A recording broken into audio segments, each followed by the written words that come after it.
if we go down to the grass, what I'm willing to do, Georgia, is to uproot some of the grass and put flower beds in the middle of the grass and leave mowable paths. So nice. this is Good. the biggest area of grass. Maybe a big central bed Meander, and a path around the outside. Absolutely. Around here is where the peonies are. Yes. But it would be nice maybe to join them with some shrubs that are clearly native shrubs and that the pollinators like. I'm not sure what they would be, but we can. Yeah. You know. Well, and talking about the succession of all of those things too, so you have like your spring bloomers and then your summer bloomers and then your fall.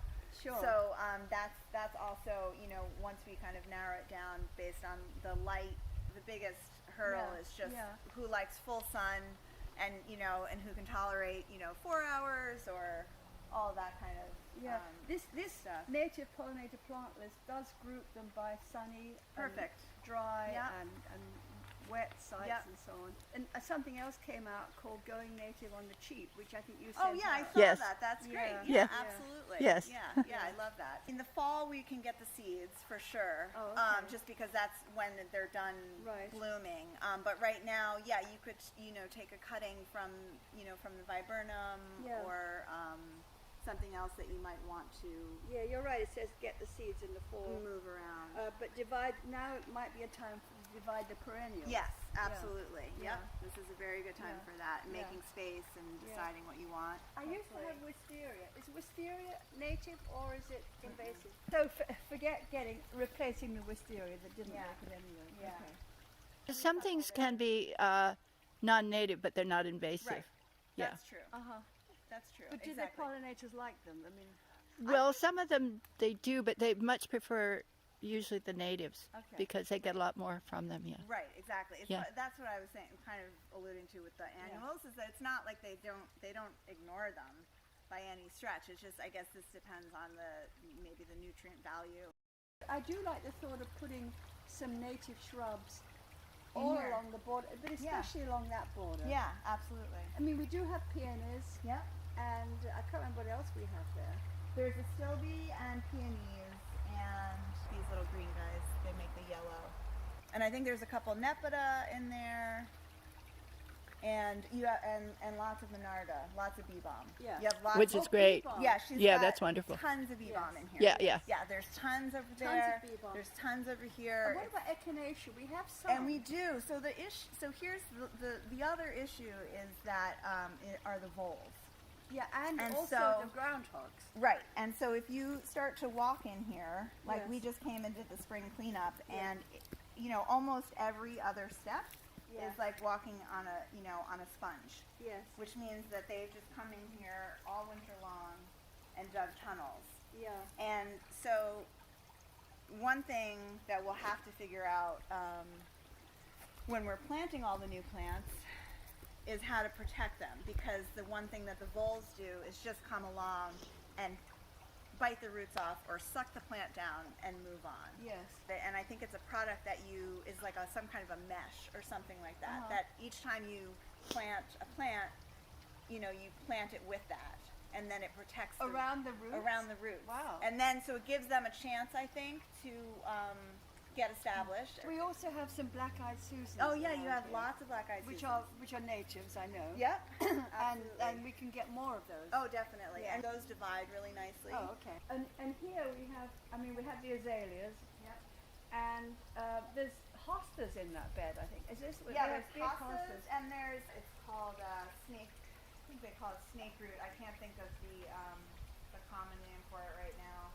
But it also comes up in the fall. It's very fragrant, and the bees love it. They're like all over it the entire time. Oh, so we should really welcome that. In here again, you have a ton of anemones and rudbeckia, geranium. There's the little geranium, and columbine is a great. You have a few columbine, which is a great native blooming one.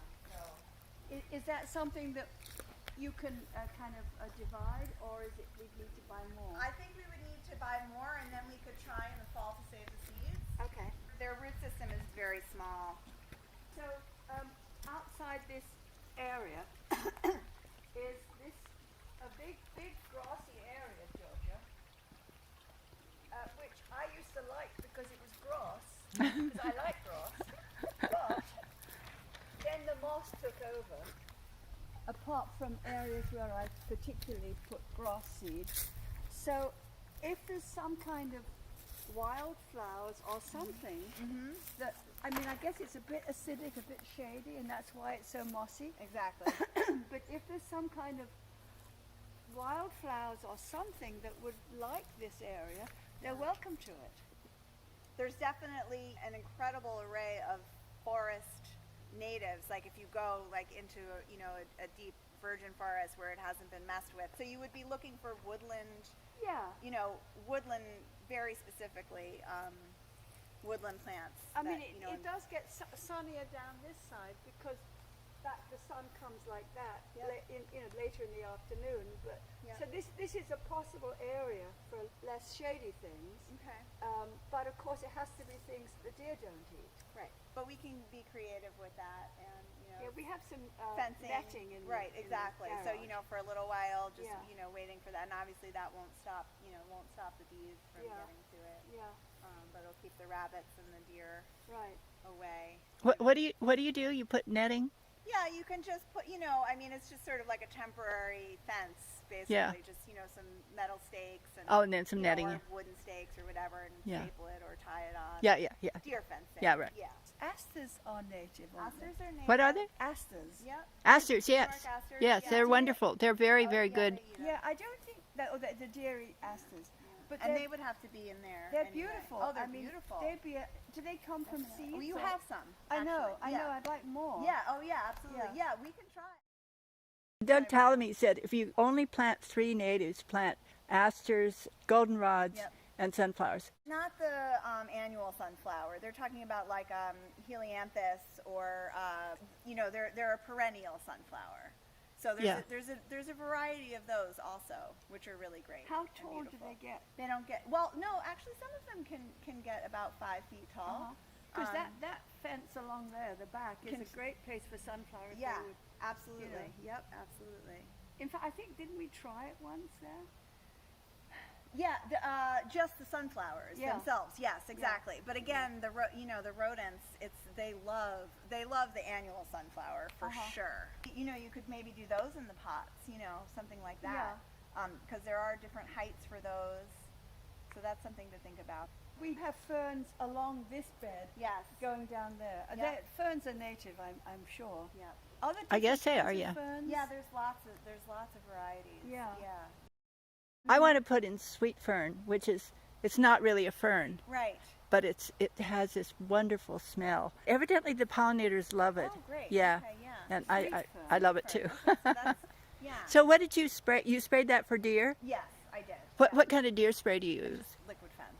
Liquid fence, yeah. Yep. It's just, Yeah. whatever their makeup is, there's no chemicals in it or anything. Yeah, It's just- yeah. Yeah, yeah. This is a garden that has no insecticides or pesticides. Yes, nope, has not. Yep, exactly. Do some of those bushes bloom early? Yeah, so Yeah. the viburnum is already budding up. That's a spring bloomer, I believe. The spirea comes a little bit after that, and the witch hazel is a later one. This is not a winter blooming one. The one that you have in there is a winter blooming one, so you'll see the flowers in the winter, whereas this one is later. And the almond is also like a summer